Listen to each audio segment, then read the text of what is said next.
kasih teman-teman.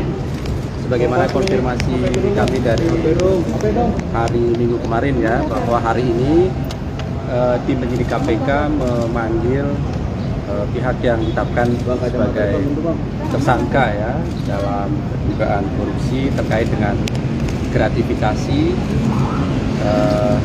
periksa pajak tahun 2011 sampai 2023. Tersangka ini tadi sebagaimana teman-teman ketahui sudah hadir di Gedung Merah Putih KPK dan saat ini langsung menjalani pemeriksaan ya sebagai tersangka tentunya oleh tim penyidik KPK. Tadi banyak yang bertanya juga terkait dengan materinya apa yang akan ditanyakan gitu ya. Tetapi yang pasti bahwa mengenai materi pertanyaan kepada tersangka ini nanti kami akan sampaikan pada teman-teman setelah tim penyidik selesai melakukan pemeriksaan ya terhadap tersangka ini. Tetapi antara lain beberapa hal yang pasti nanti kemudian dikonfirmasi pada tersangka ini, antara lain misalnya kemarin kan tim penyidik melakukan penggeledahan ya di rumahnya, menemukan beberapa tas ya yang diduga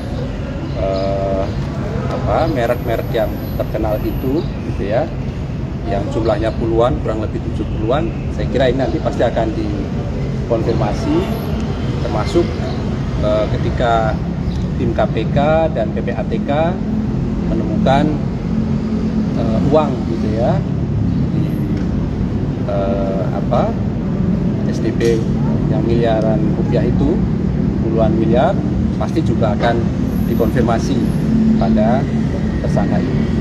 Tapi yang pasti terhadap tersangka kami pastikan dalam proses-prosesnya juga kami berikan hak-haknya dia sebagai tersangka ya.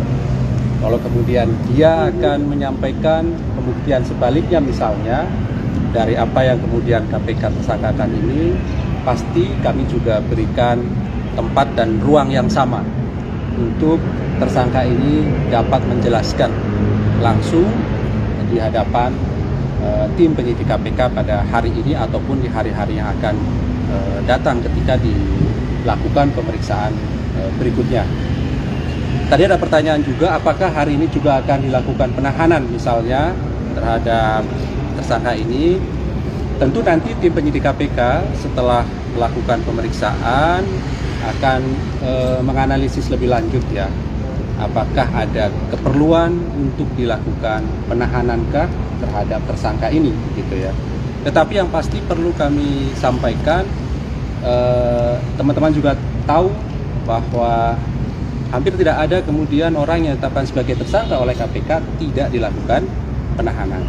Jadi ini kan soal waktu, kapan tahanan atau kapan tersangka itu bisa dilakukan penahanan, karena syarat penahanan itu ada di hukum acaranya, nanti penyidik yang akan menentukan baik itu syarat subjektif maupun syarat objektifnya, sehingga nanti perkembangannya saya kira teman-teman nanti ikuti. Pasti kami nanti akan sampaikan siang ataupun sore update-nya dari hasil pemeriksaan terhadap tersangka ini gitu ya.